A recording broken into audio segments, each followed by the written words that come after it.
Greetings, Bessler enthusiasts. Can I show you something that I think is absolutely fascinating? Isn't that great? Let's show it again.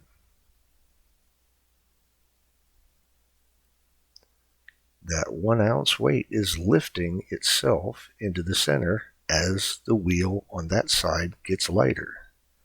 Just to make sure everyone understands, the one-way wheel does require 4 arms. I have the 2 arms currently isolated, mainly because they were interfering on the lifting side. We'll get more into that in just a minute. When all 4 arms are built, it's going to resemble a symbol from a previous war. But on the other hand, it is interesting that that same symbol showed up on numerous ancient statues and other depictions. So maybe we're on the right track. So I went to my local lumber supplier and picked up a piece of 3/4 inch plywood that's pre-cut into 2 by 2 foot square. I would have gotten something smaller and lighter, but anything smaller than the 3/4 inch thick was pretty much shaped like a bowl, and that didn't help out. I pierced the board through the middle and inserted a 9/36 inch piece of brass tubing. I cut it off at 2 9/16 inch length so that it would fit comfortably over the smooth part of the 1/4 inch bolt. And it required about 2.5 ounces to balance the entire wheel assembly.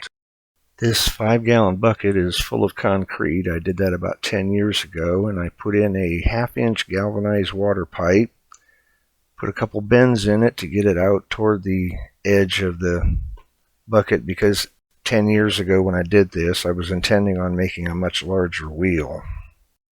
In a previous video, we discussed this and this drawing, and there apparently was a little confusion with at least a couple people, so I thought I would clarify. I really believe both these drawings are supposed to represent something like this device.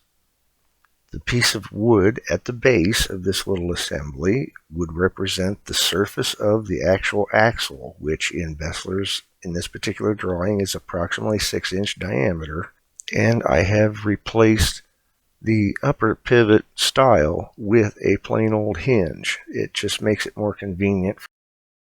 Okay, here's a kind of a long straight through sequence, so you can see that the wheel is balanced when both arms are fully extended. Both of those arms have a 1 ounce weight on both ends.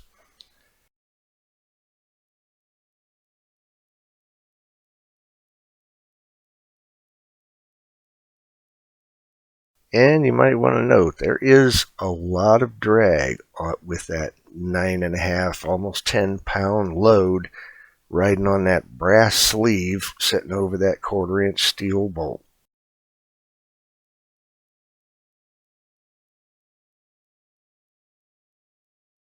I somewhat crudely tried to trace the path of the 1 ounce weight on the rising side of the wheel, and it ended up this approximate curve. It is interesting. It's not quite the golden rectangle curve, I don't think, but it is an interesting thing in itself. In a little bit, we're going to add some weights to the red arms that you see and note some different action. If you remember in my previous 1 foot size wheel, the connection from the weighted arm to the outside rim was a simple connection shown highlighted here in orange. The newer version still has the connection from the outside rim to that weighted arm in the same place, but instead of being permanently connected there's just a metal hook, and the string then goes up to the arm that's on the side. Now, the fascinating thing about this, with Bessler leaving so many different clues, it has been very confusing. But when puzzle pieces start to come together, it's very encouraging.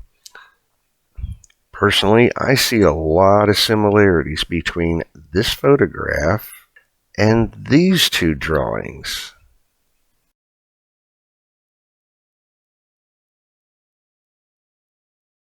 If you remember this drawing, I can honestly state at this point in time I was wrong.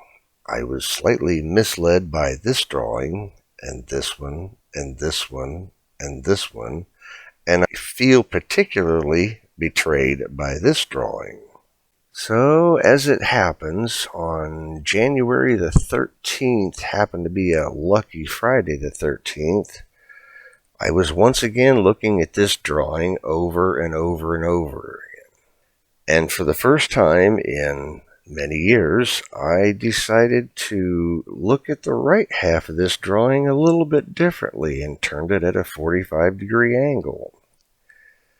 That's when the rest of the message came through as far as what actually happens here, or at least what needs to happen. The weight has to go from the center out to the rim, clear up around what we would call the 130 position, much higher angle than I had ever tried before. This particular arc represents the arc on the ascending side of the main weight. Then on the descending side, without any other external weight up here on the red arms, this weight will come out to here, and at this point is where the string releases from the hook, and then from there it falls down to the backstop. These other lovely squiggly lines that are up here represent where the weights that are on the red arms start, stop, and move. Again, let me make sure I get this right. Let's start with the weight that would be on this arm approximately in this position. Here is the resting dot on one side, and here's the resting point on the other side. Because as this arm falls over, this weight travels this loop, and as the arm opens up, that weight comes back to this point and stops here when the arm's fully open, and the weight and this weight is fully extended out to here. So these sets of loops coincide with each other. This orange loop is about the easiest one to understand right off the bat. This is where the weight was attached directly here on this main arm. It wasn't on one of the red arms, it was on the main arm. So it just travels back and forth between those 2 points. The next one was the green arm, which the weight was attached clear down here by the string. It obviously makes a little loop down here at the end. If you hyperextend this red arm clear out to this point, I wanted to take everything to the extreme I could when I was researching this. On the descending side, it comes around this way and loops around, swoops into here, and this is on the ascending side. Of course, it makes the loop going this way. Now, this is one of the things that made it real obvious that you have to be very careful with how the weights are placed, because with the 1 ounce weight on the inside, if you had a ½ ounce weight out here, it would be completely counterintuitive too. Of course, the red one out here, instead of extending it out to this way, I figured I might as well try this extreme. And as you can see, it makes a fairly simple path around here to stops here when the arm is all the way open, and loops back this way, back when the arm is closed, as it is here. I just put these together just to see where the paths were going, the paths of the alternative weights.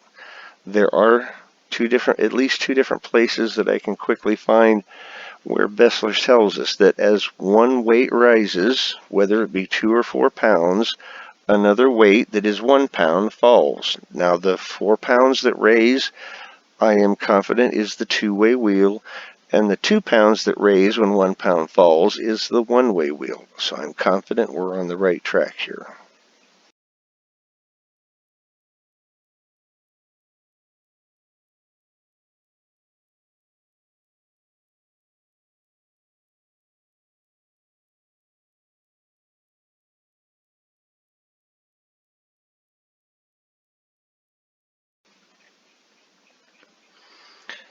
At this point, I want to interrupt the video because it's not real clear to see.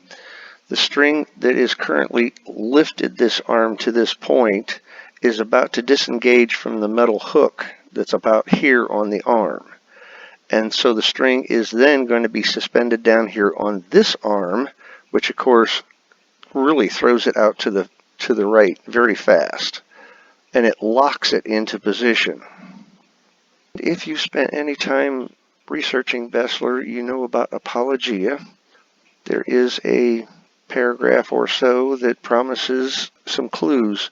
There's one phrase that has always kind of stuck out in my mind, and it's the bow twangs. Well, when that metal hook leaves that string, it definitely does remind me of a bow and arrow. You probably also want to take note that where the weight is going to land is already at the 3 o'clock position or really close to it. We're going to fix that in just a minute.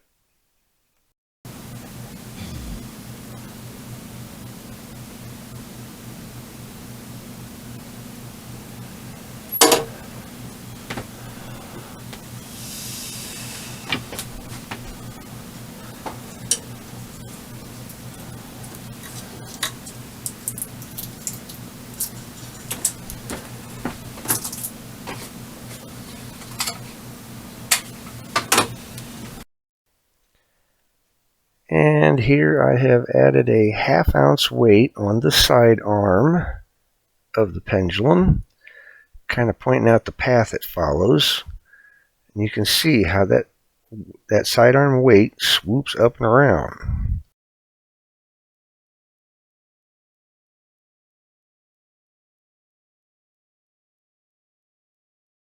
It does get caught on this side. I should have moved the weight a little bit farther out for this demonstration, but you can still see how it follows that line back down to the beginning point.